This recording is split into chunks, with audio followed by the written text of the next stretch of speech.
हम लोग श्रीमद् भागवतम के तीसरे स्कंद के दूसरे अध्याय के 18वें श्लोक को देख रहे हैं। 7 श्लोकों के द्वारा भगवान के भजनीयत्व का प्रतिपादन किया जा रहा है। कैसे भगवान श्री कृष्ण ही भजनीय है, उनका ही भजन किया जाना चाहिए, उसको 7 श्लोकों से प्रतिपादित किया जा रहा है, प्रस्तुत किया जा रहा है। लिंक बड़ा स्पष्ट है। भगवान के तत्व को समझा चुके हैं। भगवान हैं, फिर भी लीला ऐसा कर रहे हैं जैसे मनुष्य जैसी लीला हो, और सबको बातों को समझा करके अब यहाँ पे भगवान के बारे में 7 श्लोकों के द्वारा उनके भजनीय गुण का वर्णन किया जा रहा है। क्यों कृष्ण का भजन किया जाना चाहिए।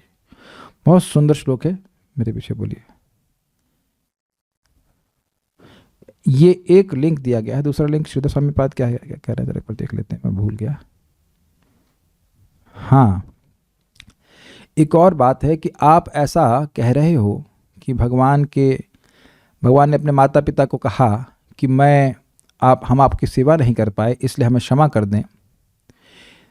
तो ऐसी स्थिति में भगवान को ईश्वर क्यों माना जाए, उनको अनीश्वर क्यों ना माना जाए, उनको एक समान इंसान क्यों ना माना जाए। अगर यह जिज्ञासा हो, उस पर भी श्लोक कह रहे हैं कि भगवान के भ्रू के संचालन मात्र से, भावों को ऐसे ऐसे देखने, ऐसे करके करने मात्र से उन्होंने भूमि का वह भार कम कर दिया जो देवताओं के लिए भी मुश्किल था। इसीलिए देवताओं ने जा करके भगवान विष्णु से प्रार्थना की थी अवतरित होने के लिए। दोनों लिंक समझ लीजिए। एक लिंक ये है कि भगवान के बेसिकली श्लोक में भगवान के अद्भुत सामर्थ्य को कहा जा रहा है। तो अगर भगवान के सामर्थ्य पे व्यक्ति को शंका हो कि अरे भाई, भगवान तो ईश्वर कैसे हो सकते हैं, वह तो अपने माता पिता से क्षमा मांग रहे हैं कि वह उनकी सेवा नहीं कर पाए। सेवा नहीं कर पाए मतलब कुछ करने में असमर्थ रहे, यही ना कह रहे हैं। वो तो खुद ही स्वीकार कर रहे हैं ना। तो कहीं कोई ऐसी शंका करे कि भगवान को फिर ईश्वर क्यों माना जाए, तो इस पे वह श्लोक कह रहे हैं। अगर पूरी बात, अगर इससे भी लिंक आपको अगर इजी लगता हो तो इस प्रकार से आप समझ सकते हैं। समझ में आ रहा है? तो मेरे पीछे बोलिए। को वा अमोशांग्रि सरोज रेणुम विस्मर्तुमीशीत पुमान विजिग्रन्। को वा अमोशांग्रि सरोज रेणुम विस्मर्तुमीशीत पुमान विजिग्रन्। को वा अमोशांग्रि सरोज रेणुम विस्मर्तुमीशीत पुमान विजिग्रन्। को वा अमोशांग्रि सरोज रेणुम विस्मर्तुमीशीत पुमान विजिग्रन्।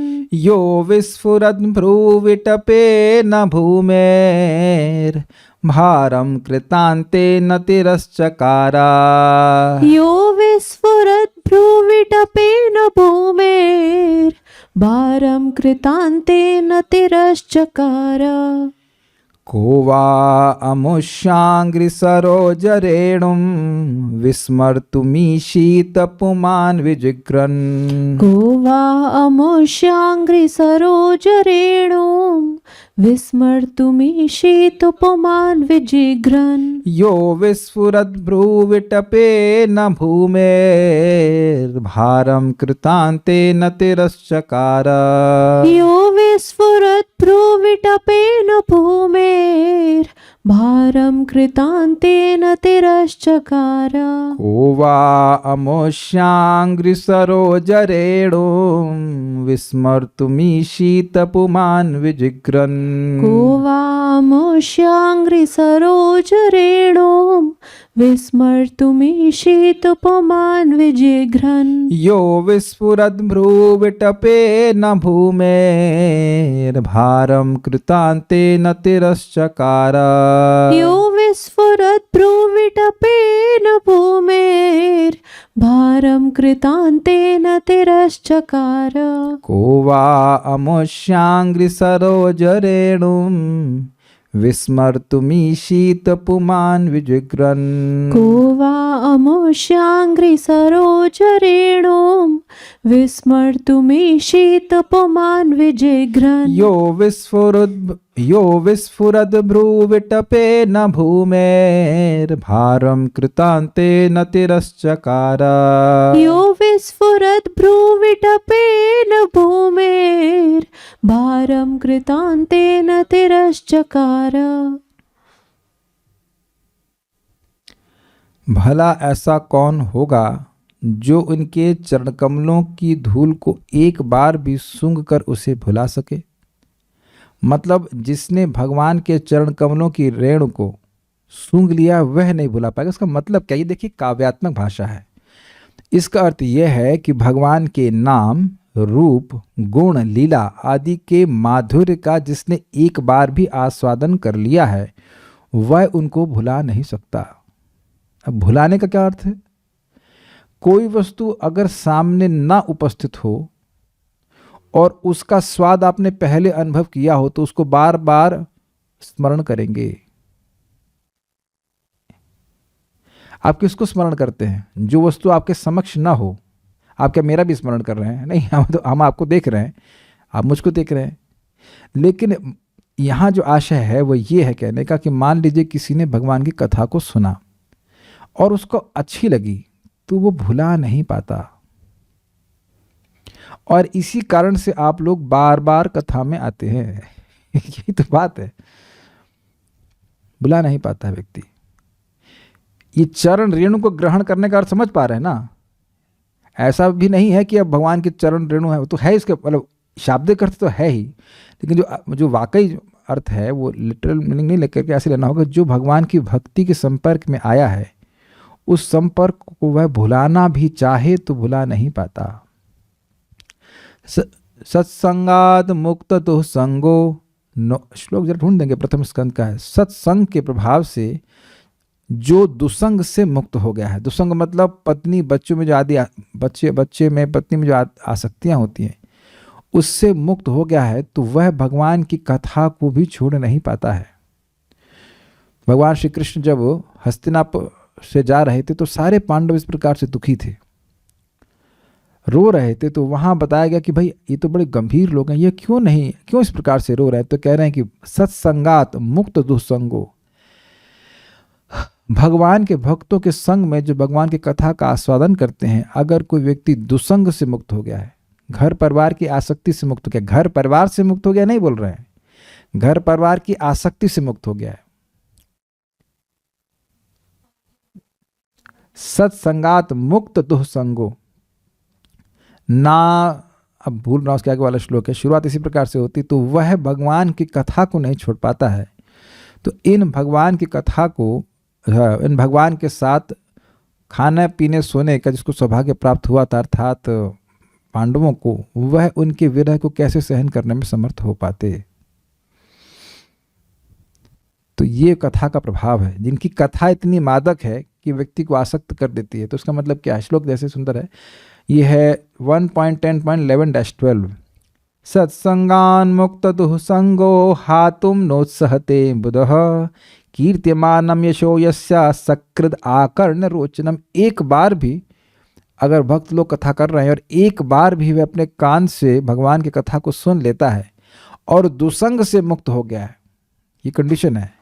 क्योंकि सभी लोग एक बार सुन करके तो आसक्त होते हुए नहीं दिख रहे, लेकिन अगर वह भक्तों के संग से दुसंग से मुक्त हो गया है तो भगवान की कथा को सुन करके सकृद आकर्ण रोचयम, एक बार उसको रुचि लग गई तो अब वह कथा को नहीं छोड़ पाएगा। तो ये तो भक्तों का अनुभव है। ये भगवान की अद्भुत ऐश्वर्य है। कृष्ण ने अपनी भावों की पत्तियों का विस्तीर्ण करके उन लोगों पर मृत्यु जैसा प्रहार किया जो पृथ्वी पर भार बने हुए थे।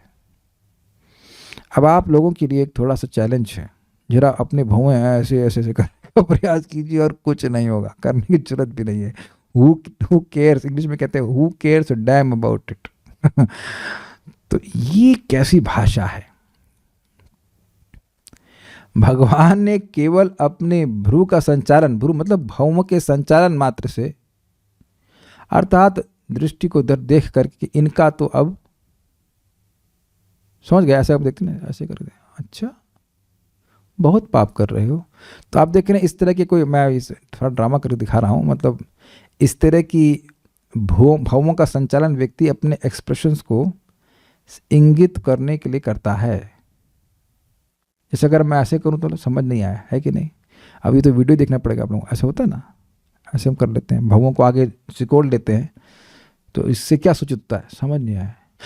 और ऐसे ऐसे कर रहा है तो भावों ऊपर चली गई तो अरे ये हो रहा है। तो आप देख रहे हैं कि जो मन में भाव उत्पन्न होता है उसका प्रकाशन चेहरे के द्वारा होता है, और उस चेहरे पर भावों का संचालन उस प्रकार से होता है। Is it understandable?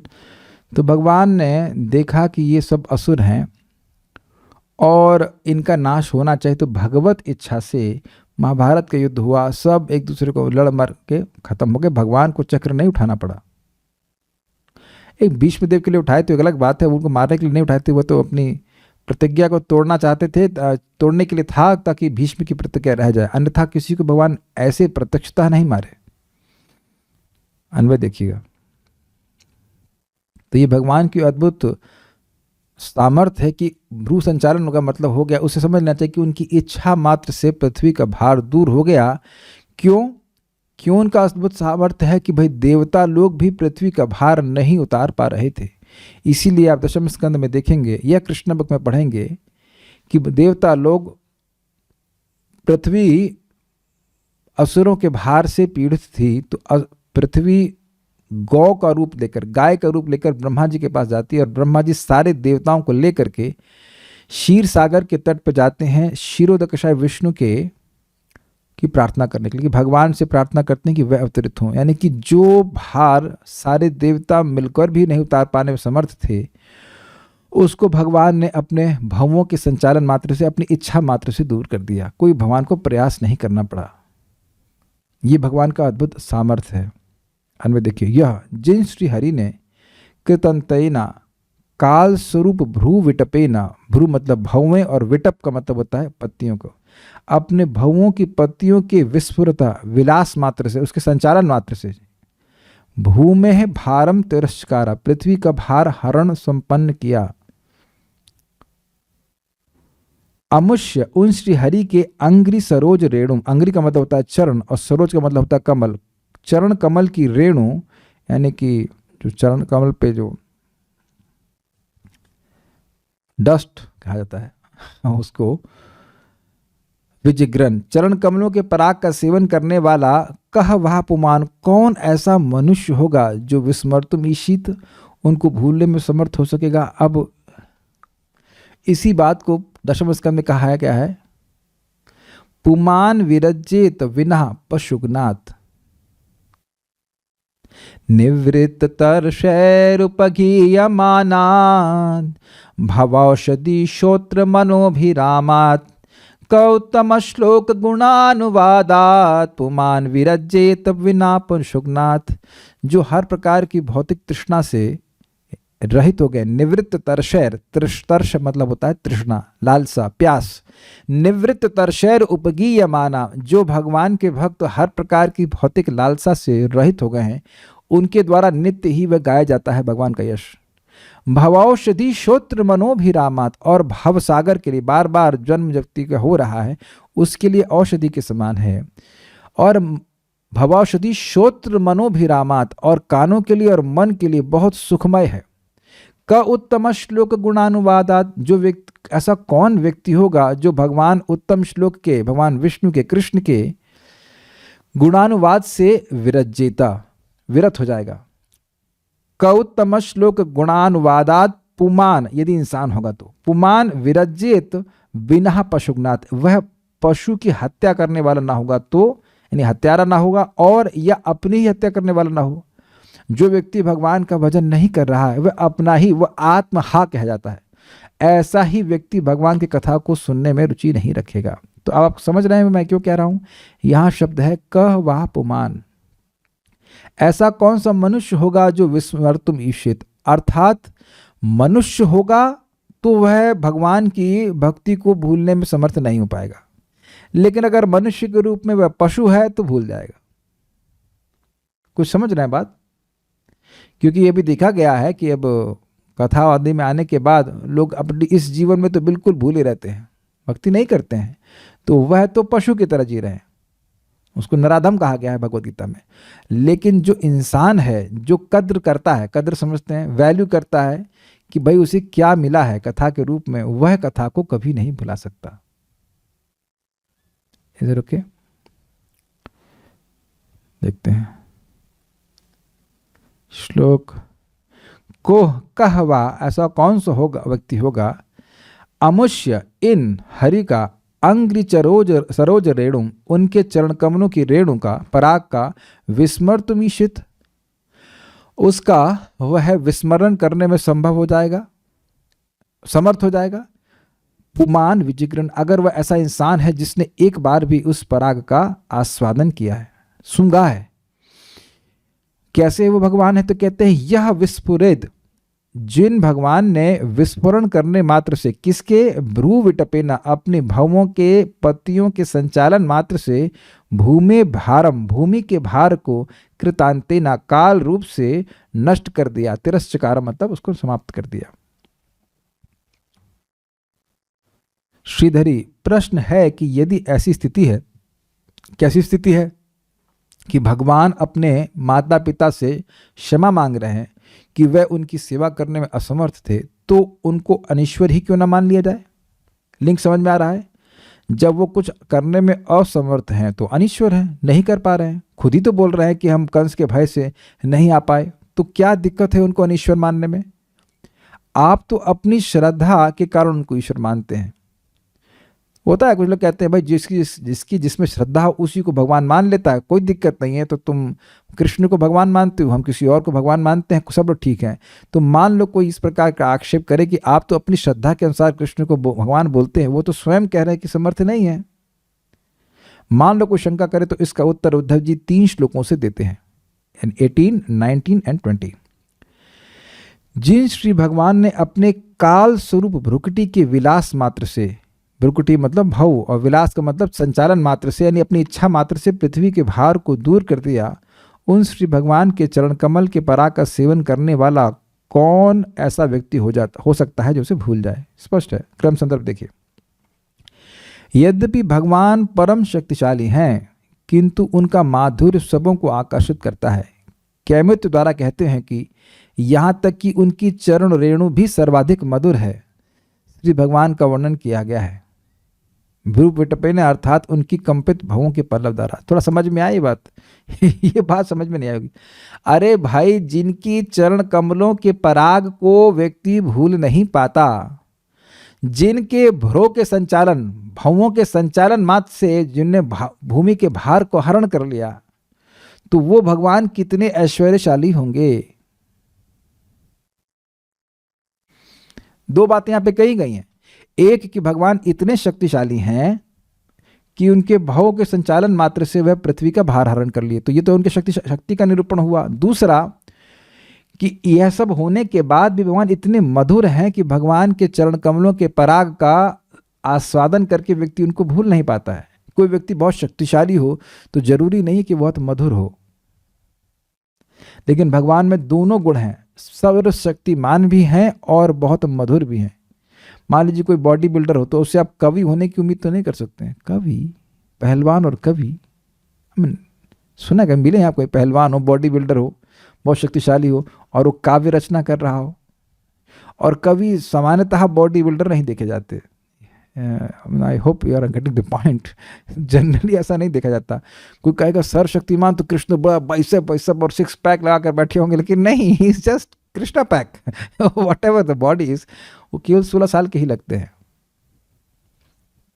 तो मधुरता भी है और सर्वशक्तिमत्ता भी है। तो कह रहे कि जब भगवान के चरण रेणु का, चरण कमल के पराग का इतना अद्भुत आकर्षण है कि एक बार आस्वादन करने के द्वारा व्यक्ति भूल नहीं पाता है, तो भगवान कितने मधुर होंगे। भाई यहां देखिए कि भगवान की कथा में इतनी मादकता है कि हर दिन एक नया उत्सव जैसा लगता है, मन में प्रसन्नता आ जाती है, व्यक्ति कथा को सुनता है। तो जब भगवान साक्षात होंगे तब कितना सुंदर अनुभव होगा, है ना? विचारा नहीं बात है। तो यहाँ कैमित्य रखा गया है। दूसरी तरह से कहमें तो आप यह भी देख सकते हैं कि जब उनके भ्रू के संचालन से में इतनी शक्ति है कि वह सारे पृथ्वी के भार को कम कर देते हैं। ये बहुत हल्का लगता है ना आपको, पृथ्वी के भार को कम करना। दुनिया से किसी एक व्यक्ति को, ये एक खल को दूर करने में हालत खराब हो जाती है लोगों की। कितनी पुलिस, कितनी ये, कितना आर्मी, कितना बल लगता है, तब जाके कुछ 2 4 5 खलों का उद्धार होता है, या उनको मारा जाता है या उनको बंदी बनाया जाता है। और जब पूरी सेना लेकर व्यक्ति घूम रहा हो, तब हम पॉलिटिक्स की चर्चा यहाँ पे करना नहीं चाहते हैं, लेकिन ये सब लोग समझते हैं इस बात को मैं क्या कह रहा हूँ। कुछ 2 4 5 आतंकवादियों को पकड़ने में हालत खराब हो जाती है गवर्नमेंट की। कितनी पुलिस लगी रहती है, फिर नहीं दबा पाते उन लोगों को। लेकिन यहाँ देखिए, भगवान ने केवल भ्रू के संचालन मात्र से कितने बड़े बड़े योद्धाओं को मार दिया। जरासंध 10,000 हाथियों का बल रखता था, कंस को कोई हरा नहीं पाया था। कंस अविजित था, कोई नहीं हरा पाया था। अकेले भगवान उसको घसीट के मार के खत्म कर दिए। तो आप देख सकते हैं भगवान के अंदर बहुत बड़ी शक्ति है, सबसे बड़ी शक्ति है। तात्पर्य, भगवान कृष्ण को मनुष्य नहीं माना जा सकता, भले ही उन्होंने आज्ञाकारी पुत्र की भूमिका ही क्यों न निभाई हो। देखिए, अगर वह आज्ञाकारी पुत्र की भूमिका नहीं निभा सकते तो बड़ी दिक्कत हो जाएगी, क्योंकि फिर एक ऐसा कार्य हो जाएगा जो वो नहीं कर सकते। Is it okay? अगर आप कहो कि भगवान एक आज्ञाकारी पुत्र नहीं हो सकते हैं, तो फिर भगवान पे एक लिमिटेशन आ जाएगी। तो इसलिए भगवान कहते हैं क्यों नहीं हो सकता, मैं यह भी करके दिखाऊंगा। लेकिन इससे उनकी भगवत्ता में कोई हानि नहीं होती है। उनके कार्य इतने असामान्य थे कि उन्होंने केवल अपनी भवों को उठाकर वे उन लोगों पर मृत्यु प्रहार कर सके जो पृथ्वी पर भार बने हुए थे। ये हम सब लोगों को बार बार सुनना है। क्यों सुनना है? क्योंकि हम सभी में आश्रय का अभाव रहता है। हर व्यक्ति सोचता है मेरा आश्रय कौन है, मेरा आश्रय कौन है, मेरा आश्रय कौन है। यद्यपि भगवान तो सहज रूप से सबके आश्रय हैं ही, लेकिन हम उनको नहीं देख पाने के कारण रोते हैं। जैसे माँ एकदम पास में ही हो, लेकिन बच्चा सो रहा होता है तो स्वप्न में अपने को निराश्रित अनुभव करता है। कोई विरोध इस बात से? वो जागृत हो जाएगा तो उसकी माँ जो अत्यंत स्नेहिल है, समर्थ है, वह तो उसके पास ही है। इसी को कहा गया है अभयम सत्व संशुद्धि। जिसका चित्त शुद्ध हो जाता है वह अभय को प्राप्त हो जाता है, क्योंकि वो समझता है कि भगवान हमेशा ही उसकी रक्षा कर रहे हैं। तो जो भगवान केवल संकल्प मात्र से पूरे विश्व के भार को कम कर दिए, वह अपने भक्तों की रक्षा, अपने भक्तों के दुखों को दूर क्यों नहीं कर सकते? आप लोगों को लग रहा होगा सिंपल सी बात है, लेकिन वाकई एक भक्त हमको बोले क्या वाकई भगवान हमारी इच्छा को पूर्ण करेंगे? हमने कहा हाँ, लेकिन अपने समय के अनुसार। वो आपके ऑर्डर कैरियर नहीं है, ही विल करते ही हैं, लेकिन अपनी इच्छा के अनुसार करेंगे। सुबोधनी, आप सुबोधनी की एक एक लाइन को आप समझने का प्रयास कीजिए ताकि आपको सुबोध हो जाए। इस प्रकार से सभी विरोध को दूर करके भगवान श्री कृष्ण के साक्षात पुरुषोत्तमत्व को सिद्ध करके उनके गुण कर्मों को निरूपित करते हुए भक्ति मार्ग की सिद्धि के लिए सर्वप्रथम भजनीय गुणों को निरूपित करते हैं को वेत्ति से। को वेत्ति नहीं होना चाहिए, को वा इति से। को वेत्ति नहीं, को वा इति से। अब ये क्या हुआ? देखिए, भगवान पूर्ण पुरुषोत्तम है, ये उद्धव जी ने अपने वाक्यों से सिद्ध किया। और वह लीला पुरुषोत्तम है, वह भी सिद्ध किया, क्योंकि कितनी सुंदर सुंदर लीलाएं करते हैं। सब बातें उन्होंने सिद्ध करी। अब भगवान के गुण और कर्मों को यहाँ पे वह निरूपण कर रहे हैं। निरूपण मतलब प्रस्तुत कर रहे हैं, ताकि भक्ति मार्ग की सिद्धि हो। भाई, भक्ति मार्ग की सिद्धि कैसे होगी? भगवान श्री कृष्ण की भक्ति करके ही मैं सर्व सिद्धि को प्राप्त हो जाऊंगा, ये श्रद्धा बनी रहे तो व्यक्ति भक्ति करता रहेगा और वह सिद्ध हो जाएगा। तो इसके लिए ये निर्धारण करना जरूरी है कि भगवान कैसे भजनीय हैं। ये चीज प्रथम स्कंद के दूसरे अध्याय में भी बहुत डिटेल में वर्णन हुआ है कि कौन भजनीय है, क्या शिव जी हैं, कि ब्रह्मा जी हैं, कि भगवान विष्णु हैं। तो वहां स्थापित कर दिया गया कि भगवान विष्णु ही उपास्य हैं, वही मोक्ष देने वाले हैं, वही परम श्रेय की प्राप्ति कराने वाले। तो अब बड़ा रुचिकर बात कह रहे हैं कि भगवान भजनीय कैसे हैं, उसको वह यहाँ पे उद्धव जी 7 श्लोकों में वर्णित करेंगे। तो कह रहे हैं कि भजनीय कौन हो सकता है, वो 7 गुण उसमें होने चाहिए, तब व्यक्ति भजनीय होगा, जिसका भजन किया जाना चाहिए। याद है आपको परीक्षित महाराज का प्रश्न, किसके बारे में सुनना चाहिए? जो सर्वथा म्रियमाण हो, जो हमेशा कभी भी मर सकता है, हम जैसे लोग, उसको किसका बारे में सुनना चाहिए, किसके बारे में बोलना चाहिए, किसका स्मरण करना चाहिए और किसका भजन करना चाहिए? तो भगवान भजनीय है, भगवान कृष्ण ही भजनीय है। वो बात इस भगवान के गुणों के द्वारा स्थापित कर रहे हैं, लेकिन यहाँ पे श्रीपाद वल्लभाचार्य जी कह रहे हैं कि कौन व्यक्ति भजनीय होता है। कौन होता है? देखिए, जो स्वयं भय रहित हो, वही व्यक्ति पालक हो सकता है वास्तविक रूप से, जिसको किसी का भय न हो। अगर व्यक्ति भयभीत है तो रक्षा करने की इच्छा होने के बाद भी वह रक्षा नहीं कर पाएगा, क्योंकि सामने वाले से भयभीत है, दूसरे से भयभीत है। तो अब हम जिसका भजन कर रहे हैं चाहते हैं ना कि वो हमारी रक्षा करे। तो यहां इस श्लोक में गुण दिख रहा है ना, भगवान ने भ्रू के संचालन मात्र से सारे भूभार का हरण कर लिया, तो भगवान को तो किसी से भय नहीं हुआ ना। तो ये गुण भगवान में आप हमेशा देख रहे हैं कि भगवान को किसी भी व्यक्ति से भय नहीं है, इसलिए भगवान भजनीय हैं। क्लियर? पहला तो क्लियर है। दूसरा, एक बार भी शरण में आए हुए व्यक्ति को सभी प्रकार के भयों से मुक्त करता हो। भाई चलो वह स्वयं भय से मुक्त है, लेकिन अगर खुद वह भय भी भयंकर है, तब क्या वह भजनीय होगा? जरा सी गलती होने पर कोई व्यक्ति तुरंत गोली ही मार दे, तो क्या उसका भजन करना अच्छा होगा? बताइए आप लोग। ऐसे बॉस की नौकरी करेंगे जो, मान लीजिए कहीं आप मीटिंग में हल्की सी झपकी आ गए तो गोली ही मार दे? ये तो खतरनाक है भाई। Is it not? ऐसे व्यक्ति के आप भजन नहीं कर पाएंगे। अब इस बात को पढ़ करके किसका स्मरण आ रहा है आपको? पता नहीं आप लोग को आ रहा है कि नहीं, लेकिन भगवान श्री राम की शरण में विभीषण जी आए। बहुत अच्छा प्रसंग है। और वहाँ पे विभीषण जब आकाश मार्ग से आ रहे थे, रावण उनको बाहर निकाल दिया था लात मार करके। कभी कभी जरूरी होता है, तभी व्यक्ति भगवान की शरण में आता है। तो अब आ रहे थे तो वानरों ने कहा कि ये तो राक्षस लग रहा है, राक्षस ही है, लगता है कि रावण ने अपना गुप्तचर भेजा है। तो बहुत लोग कहे कि इसको पकड़ लेना चाहिए, बंधन में डाल लेना चाहिए, या कोई कहे मार देना चाहिए। तो भगवान श्री राम सबके बारे में सबसे सुन रहे थे। फिर हनुमान जी से पूछे क्या करना चाहिए, तो कहें कि हम लोग कम से कम एक बार उनसे पूछना चाहिए, शायद मित्र हो।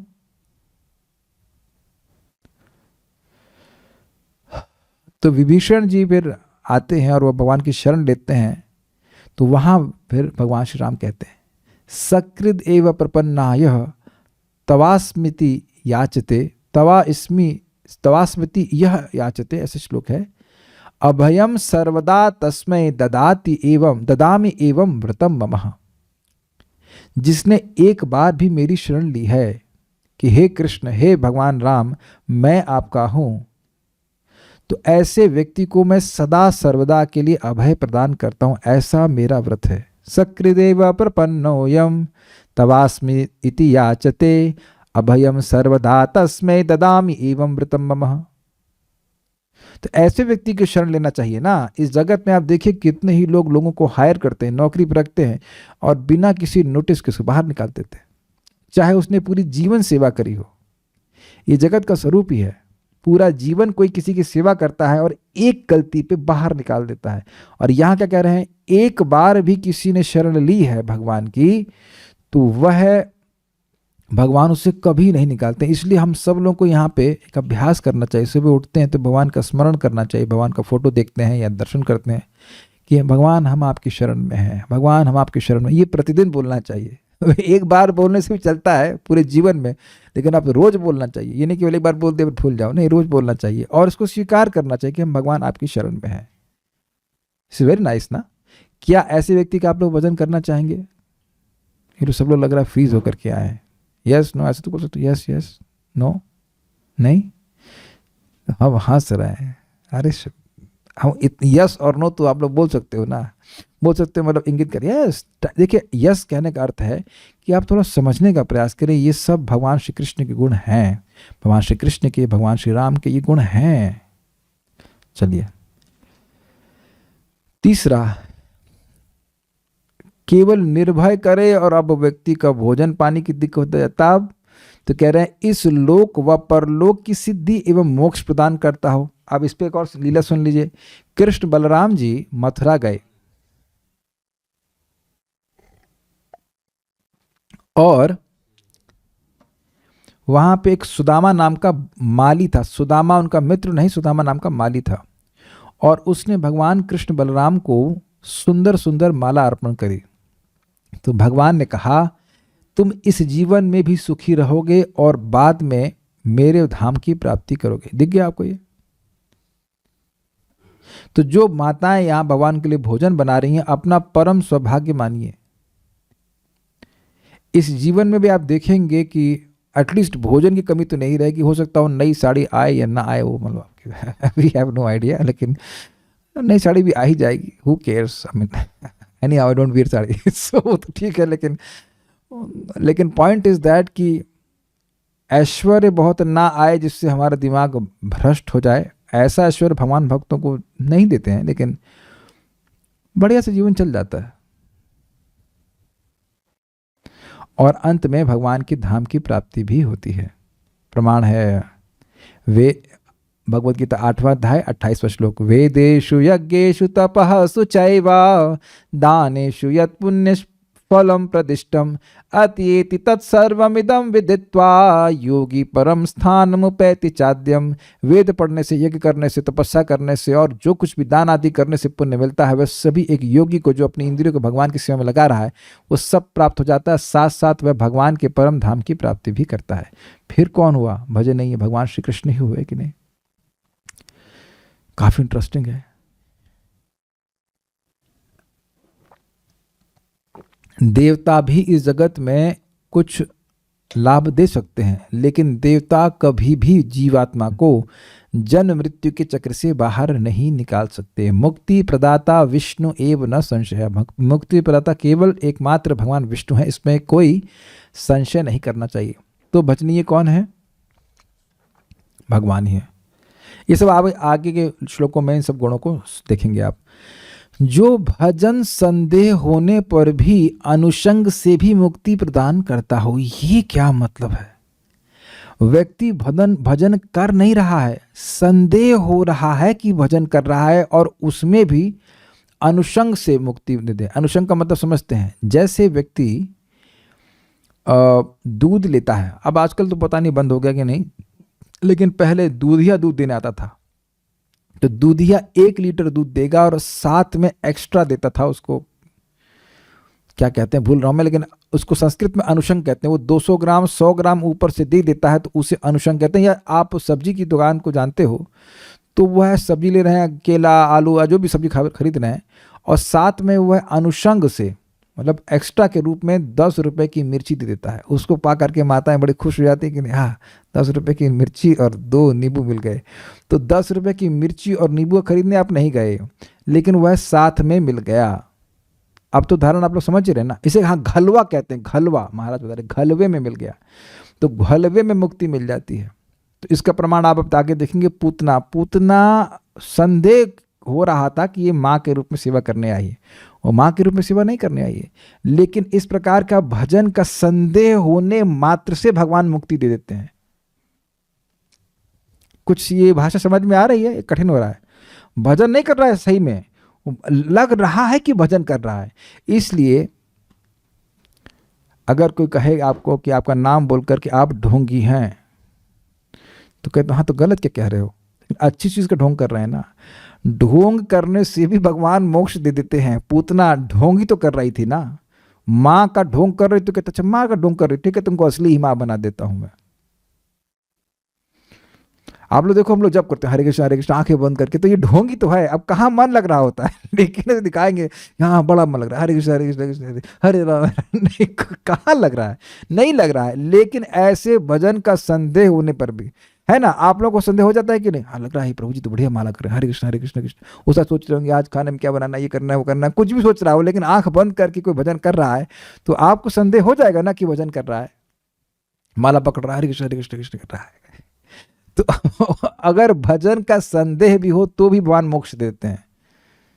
भगवान जानते हैं in the case of doubt it's better to lose out. हो सकता हो भजन कर ही रहा हो भाई तो मुक्ति दे देना चाहिए, फिर गड़बड़ हो जाएगा, बदनाम हो जाएंगे कि भजन करने वाले को भी मुक्ति नहीं देते, तो कहते दे देते हैं लोग। जैसे आज मैं कुछ सामग्री लेने के लिए जा रहा था, तो एक व्यक्ति मेरे स्कूटर पे तो रोक करके बिल्कुल बोल रहे थे, महाराज जी वही महाराज जी प्रसाद प्रसाद। प्लेट भी दे रहे थे और भोजन भी दे रहे थे। हमने कहा देखो वृंदावन की महिमा, प्लेट भी दे रहे हैं और भोजन भी दे रहे हैं। तो उनको संदेह था शायद ये भूखे हों, वैसे भूखा पे था लेकिन वो बाहर का तो नहीं खाने का था कुछ मन, लेकिन पॉइंट इज दैट कि संदेह होता कि आप मेरी बात समझ पा रहे हैं। कभी आप ना बहुत सारी खिचड़ी लेके बांटे होंगे तो आप समझाएंगे, वहां संदेह होता शायद ये व्यक्ति भूखा, ये प्रभु जी ये लीजिए खिचड़ी, आप शायद कहिए प्रभु इज इट नॉट, आप समझ रहे होंगे मेरी बात की वहां देने की इतनी आतुरता होती कि व्यक्ति की योग्यता वेग्यता नहीं देखते हैं, हर व्यक्ति के प्रति संदेह होता है, ये भूखा है इसको दो, ये भूखा है इसको दो। तो अगर भजन का संदेह भी हो तो भी भगवान मोक्ष प्रदान करते हैं। अगेन पूतना, ठीक है, क्या ऐसे भगवान का भजन करना चाहेंगे आप लोग? यस। अब ऐसे व्यक्ति का भजन करने का क्या फायदा? भजन करते करते पीठ टूट जाए और कहे ये लो ये लो थोड़ी सी चीज दो। महाराज बड़ा सुंदर कहते हैं कि देवताओं को आप पहाड़ के बराबर देंगे तो राई के बराबर देंगे, वो भी कुड़ कुड़ करके। भगवान को थोड़ा सा भी देंगे तो व्यक्ति, भगवान बहुत देते हैं और देने के बाद भी वो अपने को कम मानते हैं, समय कम है तो आगे बढ़ते हैं। स्वयं निर्दोष होना चाहिए, निर्दोष पूर्ण गुण विग्रह होते हुए भी अनाधिकारी को भी गति प्रदान करता हो, उनमें कोई दोष नहीं है। लेकिन जो अनाधिकारी है उसका कोई अधिकार ही नहीं है सदगति का, दोषपूर्ण है, उसको वह मुक्त करने वाले हैं। और दूसरों के लिए, या फिर आपको पूतना की बात याद आ रही होगी, दूसरों के लिए अपने बनाए नियम को भी विरुद्ध नहीं मानता हो। इससे कुछ हमको जो बात समझ में आई है कि भाई जो कर्म आत्मिक सिद्धांत भगवान स्वयं बनाए उसी को ध्वस्त कर देते हैं। इतना ही समझ पा रहा हूं, पूरा नहीं समझ पाया।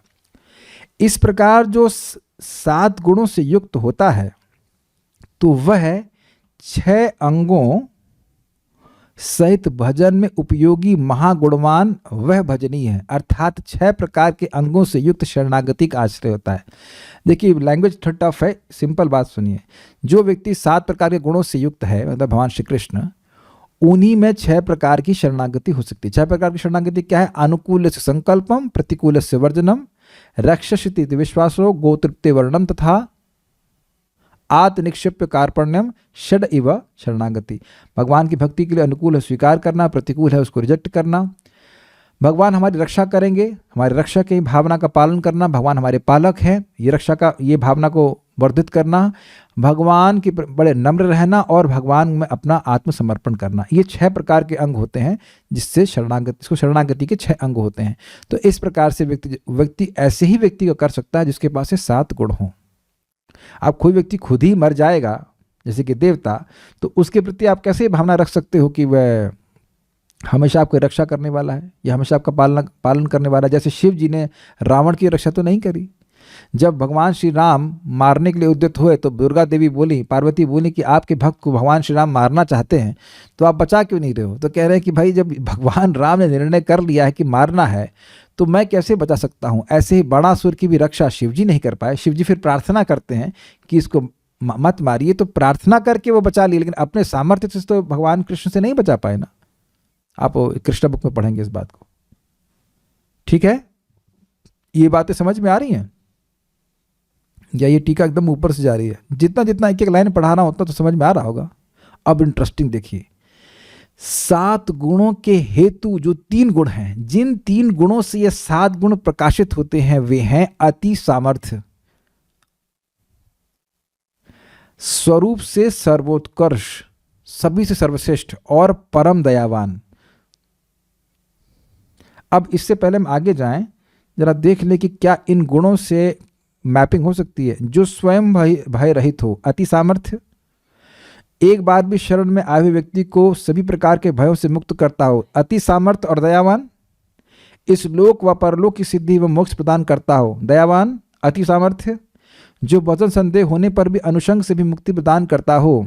दयावान, अति सामर्थ्य, स्वयं निर्दोषपूर्ण गुण विग्रह होते हुए भी सर्वोत्कृष्ट रूप, अनाधिकारी को भी गति प्रदान करता हो। दयावान और अति सामर्थ्य, और दूसरों के लिए भी अपने बनाए नियम को भी विरुद्ध नहीं मानता हो, मतलब दयावान, अति सामर्थ्य, दोनों चीज समझ आ गए कि इन 3 गुणों के द्वारा ये 7 गुण प्रकाशित होते हैं। वह सभी का जो इन 3 गुणों से युक्त होता है वह सभी का उपास्य होता है। ये भी क्लियर है। भगवान श्री कृष्ण के इन 7 गुणों को 7 श्लोकों से कहा गया है। ठीक, 18 से लेकर के 7 श्लोक, एक एक श्लोक के द्वारा प्रत्येक सद्गुणों को बताया है। यहां इस श्लोक में सर्वप्रथम भगवान के अति सामर्थ्य को निरूपित करके आश्रित सर्व दुख दूरी कर्तृत्व को कहा को वित्ती से। समझ में आया? इसका मतलब है कि इस श्लोक में कह रहे हैं कि भगवान का अत्यधिक सामर्थ्य है और जो उनके आश्रित जन हैं उनके सभी दुखों को दूर करने का भगवान का सामर्थ्य है और वो करते भी हैं। जैसे भगवान के शरण में भूमि देवी गईं तो उनके भार को भगवान ने अपने भ्रू के संचालन से ही दूर कर दिया, तो ये उनका अति सामर्थ्य है और उनकी दया भी सूचित होती है। Is it all okay? शरण में आने वाले व्यक्ति के भय को दूर करते हैं, कष्ट को दूर करते हैं। तो यह श्लोक से दिख रहा है कि नहीं दिख रहा है? भगवान ने भाव के संचालन की मात्र से ही सारी भू का भार हरण कर लिया। गया ऊपर से आया अंदर, बुद्धि में जा रहा है, प्रवेश हो रहा है। ठीक है। निश्चित ही सभी प्राणी सभी का ही भजन करते हैं एवं उनके गुण दोषों से अनुरक्त अथवा विरक्त होते हैं। बड़ा इंटरेस्टिंग पॉइंट्स आ रहे हैं। क्या यह देखने का सामर्थ्य है? एक व्यक्ति बोले, प्रभु जी हमारी पहले बहुत ध्यान रखते थे मतलब अब नहीं रखते हैं। तो इसका मतलब क्या हुआ? ये होता ही है भाई, ये होता ही है। कोई आज आप में आसक्त है, बड़ी सेवा कर रहा है, फिर वो गुण देख करके फिर वो आपके दोष दिखने लग जाएंगे। दोष तो हैं, जब दोष दिखने लग जाएंगे तो विरक्त होने लगता है। दिस इज वेरी, ये पता है मैंने क्यों, मुझे बहुत अच्छा लगा क्योंकि मेरे संग हुआ। तो मैं कुछ परेशान भी हुआ था। अभी कुछ लोग पहले क्लास में आए, उनको बड़ा अच्छा लग रहा था, बहुत मतलब क्या बताएं कितना वो समर्पित एटलीस्ट प्रस्तुत कर रहे थे। उसके बाद ऐसे गायब हुए जैसे लग रहा है कि हम नागफनी है ना क्या है, मतलब पता नहीं कौन सा दोष देख लिए कि एकदम मतलब सामने नहीं आना चाहते हैं। तो ये केवल मुझे दुख लग रहा था, पर हमने बहुत समय तक थोड़ा थोड़ा दुख रहा, बहुत लंबा दुख तो हम नहीं करते, लेकिन दुख हुआ था। तो अब समझ में आ रहा है ये तो सभी के संग होता है। अच्छा, एक व्यक्ति यहाँ बता दे कि किसी के संग ऐसा ना हुआ हो कभी भी। कोई व्यक्ति बहुत प्रेम कर रहा है, गुण देख के प्रेम कर रहा है, आई लव यू ऐसे बोला। आई लव यू मतलब sense, not in a sense of romance, but अब जस्ट सेइंग कि प्रेम कर रहा है और अकस्मात आपका दोष देखने लग गया और हट गया, खत्म। तो हम लोग ध्यान देना चाहिए, हम लोग भजनीय नहीं हैं, ये स्वीकार करना होगा हम लोग को। हम लोग बद्ध जीव हैं। हमारे केवल दोष, हमारे केवल गुण हो या नहीं है, पहली बात तो जो भी गुण है भगवान की कृपा से हैं, कुछ समय के लिए हैं, और दोष भी हैं, इसलिए उस दोष को देखकर व्यक्ति विरक्त भी होगा। और ये भी सत्य बात है कि हम किसी ना किसी की सेवा जरूर कर रहे होते हैं। ये तो आप जानते हैं, जीवात्मा का धर्म ही है, उसका यह गुण ही है जो उससे कभी अलग नहीं कर सकते, और वो है कि सेवक है, सेवा तो करेगा ही। इसलिए हम सभी लोग सर्वोत्कृष्ट भजनीय को ढूंढ ही रहे हैं, जिसमें हम केवल अनुरक्त हों, विरक्त कभी ना हो, उसमें दोष ना देख सकें। क्या आप लोगों को ये डिस्कशन थोड़ा अच्छा लग रहा है? हमको बहुत अच्छा लगा था ये पॉइंट्स। भजनीय में यदि दोष ना हो तो उसके सेवक उसे नहीं छोड़ते हैं। यहां बोला गया ना कि एक बार भगवान के चरण रेणु का आस्वादन कर लेता है तो नहीं छोड़ पाता है। तो ये प्रस्तुत कर रहे हैं कि भगवान में कोई दोष है ही नहीं, इसलिए उनके सेवक उनको कभी नहीं छोड़ते हैं। इसीलिए वैष्णव लोग जीवों को भगवान की सेवा का मौका देते हैं। अरे कम से कम एक बार सेवा शुरू हो जाएगी तो ये छोड़ ही नहीं पाएगा, या वे छोड़ना चाहेगा तो भगवान नहीं छोड़ने देंगे, यही बात है। अच्छा, निश्चित ही संसार में सभी ही देवताओं एवं मनुष्यों के सेवक उनको छोड़कर भगवदीय हो जाते हैं, किंतु भगवत भक्त कभी भी अन्य के नहीं होते। ये मजेदार बात है। क्या आप में से कुछ लोग ऐसे हैं, you can raise your hands, कि आप पहले किसी देवता की पूजा करते थे और अब आप भगवान कृष्ण की पूजा करते हैं और आप उस देवता की पूजा नहीं कर पा रहे हैं? Wow, we have good poll here, very nice. चाहे आप लोग कांग्रेस पार्टी से क्या है हाथ कच्चे नहीं दिखा रहे, कांग्रेस का चिन्ह है ना, maybe you are supporting Congress. Anyhow, so I am just saying कि अब आप लोग प्रैक्टिकल देख लीजिए कि आप अन्य देवताओं की उपासना अपने आप ही छोड़ दिए होंगे। ऐसा नहीं कि उन देवता का अपमान कर रहे हैं, लेकिन अब उधर मती जाती ही नहीं है। बहुत ही प्रैक्टिकल है ना, बहुत ही मजेदार है, बहुत ही मजेदार है। ठीक है, अब और मजेदार बात है, वहीं इस शास्त्रार्थ को उल्टा करूंगा, इस प्रकार से भगवान मार्ग में आकर उसको कौतुक से त्यागने की इच्छा करता हुआ भी वह व्यक्ति भी उस प्रकार से करने में समर्थ नहीं होता। क्या मतलब है? नहीं नहीं नहीं, रुको रुको, ऐसा नहीं, बहुत मजेदार है। कोई कहे कि यह शास्त्र का वचन है कि यद्यपि यह शास्त्र का वचन है कि अन्य देवता के लोग देवता का भजन छोड़कर भगवान का भजन करते हैं और भगवान का भजन करने वाले देवताओं की शरण में नहीं जाते हैं, लेकिन फिर भी मैं इसको उल्टा करने का प्रयास करूंगा। मैं भगवान का भजन करने के बाद, उसका आस्वादन करने के बाद मैं वापस देवताओं की शरण में जाऊंगा, तो वह करने में समर्थ नहीं हो पाएगा, ये कह रहे हैं। है ना मजेदार? ठीक है। हाँ, कौतुक मतलब होता है फन में, आउट ऑफ फन, या ऐसे खाली इंटरेस्ट में, एक्सपेरिमेंट, हाँ एक्सपेरिमेंट करने में, कि भाई हम एक्सपेरिमेंट करते वापस देवताओं की पूजा कर लेंगे, तो वह संभव नहीं होगा। It's not amazing? One way ticket, you can not go back. एक बार भागवत का आस्वादन लग गया, जप का आस्वादन हो गया, तो वो कभी देवताओं की उपासना में लग ही नहीं पाएगा। भगवान की अति सामर्थ्य को बता रहे हैं, इतना आकर्षक भगवान है। आप बताइए, जिस भी देवता की हम पूजा करते थे कितनी देर करते थे? मैक्सिमम 10 मिनट या आधा घंटा। उसके बाद अब 23.5 घंटे वो देवता याद नहीं आने चाहिए, या फिर याद आएंगे तब जब एग्जाम देना होगा। हनुमान जी बचा लो, पास करा लो, शिव जी पास करा लो, ऐसे करके, है ना। या कभी रात में कोई बुरा सपना आ गया, तब शिव जी को याद कर लेंगे। Yes, no return policy, very good word. भगवान नॉन रिटर्नेबल है। ये हमको बहुत अच्छी लाइन लगी थी। अगर एक्सपेरिमेंट भी करेगा तो भी देवता की वो उपासना नहीं कर सकता। बल्कि आप देखेंगे भागवत का ऐसा आशीर्वाद है कि मन उधर जाने ही नहीं देता, टेस्ट समाप्त कर देता है इसी प्रकार का। इसी को कहने के लिए कहते हैं, को वा अमुष्यांग्रि सरोज रेणुम विस्मर्तुमीशित पुमान विजिग्रन। अर्थात जिसने इन भगवान के चरणों की रेणु को एक बार भी आस्वादन किया है, वह इंसान किस प्रकार उसको त्यागने में समर्थ हो सकता है? मतलब पशु हो तो अलग बात है, लेकिन इंसान है तो नहीं त्याग पाएगा। इसलिए भगवान ही ईश्वर है, भगवान श्री कृष्ण ही ईश्वर है, क्योंकि वे इस प्रकार से अपने सेवकों को वशीकृत कर लेते हैं। समझ में आ रहा है? क्या ब्रिलियंट पॉइंट बोला गया है। जो देवता है वो ईश्वर क्यों नहीं है? बताइए। क्योंकि वह अपने सेवकों को वशीकृत नहीं कर सकते। तो ईश्वर क्या? वह जो अपने ही सेवक को, सुनिए बढ़िया बढ़िया बात बोल रहा हूं, जो अपने ही सेवकों को वश में ना कर सका, वह अन्य को वश में क्या करेगा? बताइए, है ना। और भगवान ऐसे ईश्वर है कि उनके सेवक पूरी तरह उनके वश में रहते हैं, क्योंकि उनका ऐसा ऐसी उनकी मधुरता है। कितनी सुंदर बात है ना। जो अपने ही सेवकों को वश में नहीं कर सका, वो अन्य को क्या वश में करेगा? तो भगवान ऐसे अद्भुत ईश्वर है कि उनके सेवक उनको कभी छोड़ते नहीं है। ये उनके सेवकों की कभी महानता है, लेकिन भगवान की माधुरता ऐसी है कि नहीं छोड़ पाता कोई व्यक्ति। बहुत अच्छी टीका थी। भगवान की चरण रेणु ग्रहण मार्ग के द्वारा उसके अंदर जाकर उसको अपने प्रभाव से भगवदीय ही करता है। इसका क्या मतलब हुआ? ये कह रहे हैं कि बेसिकली बात यहाँ की, भगवान की कथा को सुन करके उसके हृदय में जाकर भगवान बैठ जाते हैं और भगवान उसकी अपने प्रति ही श्रद्धा करते हैं। भगवदीय ही करता है मतलब वह भगवान का सेवा ही कर पाता है और कुछ नहीं कर पाता है। He becomes dysfunctional to do anything else. वो और कुछ नहीं कर पाएगा। इस प्रकार के अर्थ को उत्पादित करने वाली यह चरण रेणु सर्वतः व्याप्त होने के कारण उसको वह बुला नहीं पाता है। इसका क्या मतलब है? इसका मतलब ये है कि मतलब अब वो भगवान की भक्ति एक बार वो करना शुरू कर दिया तो वो कभी नहीं भूल सकता। भगवान हर जगह विद्यमान है, कहीं ना कहीं से उसको भगवान अपनी भक्ति में फिर वापस लेके आ जाते हैं। You can not forget it.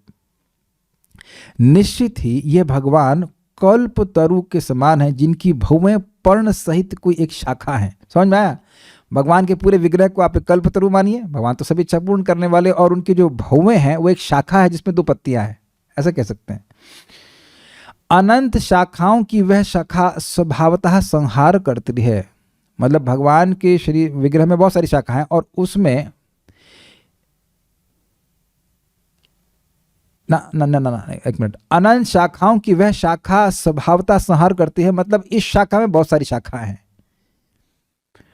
भगवान की आंख भ्रू के संचालन से भगवान भू का भार हरण किए। तो कहेंगे ऐसे कैसे हुआ? भगवान ने अर्जुन को निमित्त बनाया, भीम को निमित्त बनाया, पांचों पांडवों को निमित्त बनाया और इस प्रकार से भू का भार हरण किया। तो भगवान ने दृष्टि मात्र से शक्ति का प्रवेश करा दिया उनमें।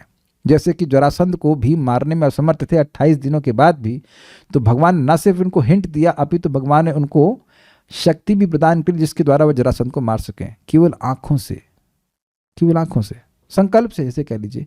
तो भगवान की ये जो भ्रू है, भवें हैं, वह संहार करती हैं, संहार करने का गुण रखती हैं, और साथ साथ उसकी अनंत शाखाएं हैं, मतलब अन्य भक्त भी हैं जो जगत भगवान का संहार वाला कार्य कर देते हैं भगवान की शक्ति प्राप्त करके। ये कह रहे हैं स्वभावतः ऐसा करती हैं।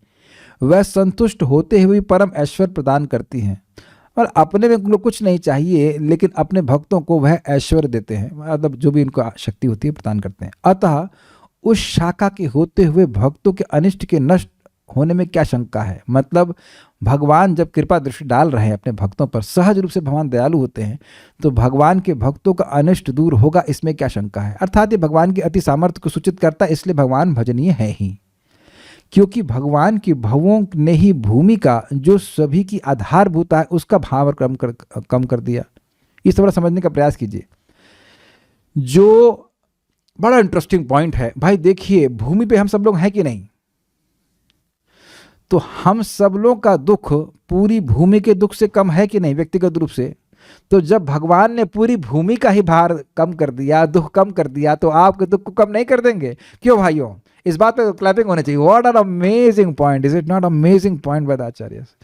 कितना सुंदर बात है ना। कभी सोचे इस तरह से कि जो भगवान पूरी पृथ्वी का भार कम कर दिए केवल अपने भ्रू के संचालन मात्र से, वो अपने भक्त का दुख नहीं दूर कर सकते, जो इसी पृथ्वी पे एक छोटा सा पॉइंट है, छोटा सा पॉइंट है। We are not big, we are only a point. Stick amazing, is it not? और व्यक्ति सोचता है भगवान हमारे दुख को क्यों दूर नहीं कर रहे हैं? वो अब अगर कोई दुख दूर नहीं कर रहे हैं तो वो सब चाहते हैं कि इस समय आप उस दुख से पीड़ित रहिए ताकि आपकी भक्ति बढ़े, अन्यथा ऐसा भक्तों को दुख सता नहीं सकता है।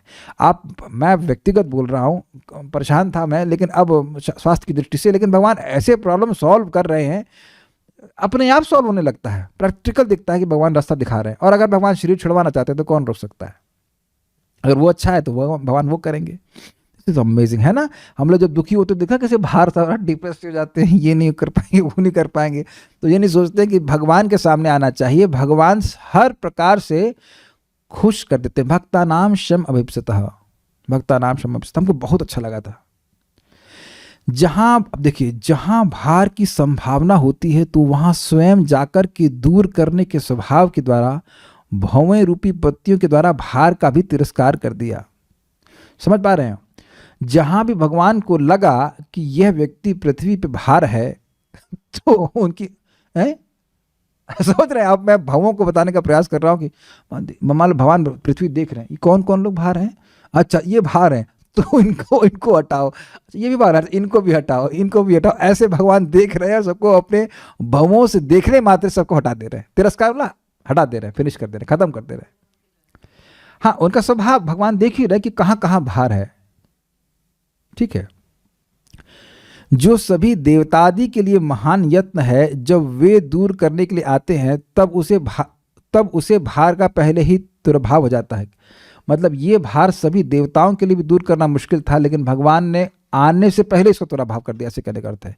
जैसे सबसे पहले उगने वाली सूर्य किरणों के द्वारा ही सभी जगह का अंधकार नष्ट हो जाता है, सूर्य तो उस अंधकार को देखा भी नहीं है, उसी प्रकार भगवान भक्तों के दुखों का नाश कर देते हैं। ये अर्थ है। ये समझ में आ रहा है बात? बड़ी जबरदस्त है। सूर्य को अंधकार को नष्ट करने के सामने नहीं आना पड़ता है, सूर्य की किरणें ही कई किलोमीटर दूर से ही अंधकार को नष्ट कर देती है। अंधकार को सूर्य कभी देख ही नहीं पाता है। तो भगवान के संकल्प मात्र से भक्तों का दुख दूर हो जाता है। देखिए, थोड़ा समझने का प्रयास कीजिए। हम लोगों को आगे के जन्मों में बहुत बहुत दुख भोगने पड़ते, वो दुख पता है भगवान हमें स्वप्न में दे देते हैं। ये आप चौथे स्कंद में पढ़ेंगे कि अपने कर्मों के अनुसार जो जो हमें भोगना पड़ता, भगवान उसको हल्के हल्के रूप में अब कभी स्वप्न के माध्यम से भगवा देते हैं, कभी इस जीवन में भगवा देते हैं। बहुत ही आसानी से भक्तों की भगवान कर्म को कम कर देते हैं। कर्माणि निर्दहति किंतु च भक्ति भाजाम, जो भगवान की भक्ति करते हैं, भजन करते हैं, उनके कर्मों को भगवान निर्धारित कर देते हैं, नष्ट कर देते हैं, या जितना आवश्यक हो बस उतना ही देते हैं, जितना उनकी भक्ति को बढ़ने के लिए आवश्यक हो। तो इस प्रकार से भगवान अति सामर्थ्य से सूचित हैं, से युक्त हैं, इसको इस श्लोक में कहा गया है। और इसके द्वारा भगवान भजनीय है, यह भी प्रतिपादित किया गया, और यह भी प्रतिपादित किया गया, निरूपित किया गया कि भगवान ही ईश्वर हैं। तो कोई प्रश्न अगर टेलीग्राम पे है मैं देख लेता हूँ। 5 नंबर पॉइंट समझ नहीं आया। 5 नंबर पॉइंट है,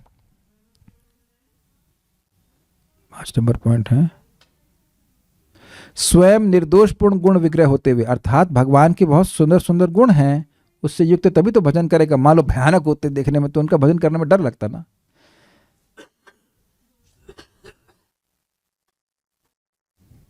एक भक्त पूछ रहा है कि यह केवल कुरुक्षेत्र के युद्ध के लिए है। नहीं, केवल कुरुक्षेत्र के युद्ध के लिए नहीं है। कंस था, जरासंध का था, उसके सारे हूण बदमाश चेले थे, उन सबको भगवान ने समाप्त किया। और कोई प्रश्न नहीं है, so will stop. Shrimad Bhagavatam की जय, श्रील प्रभुपाद की जय, निताय गौर प्रेमानंदे। शाखा है जिस पर 2 पत्नी है, अरे वो खाली काव्य की भाषा है। Okay, will stop. Thank you.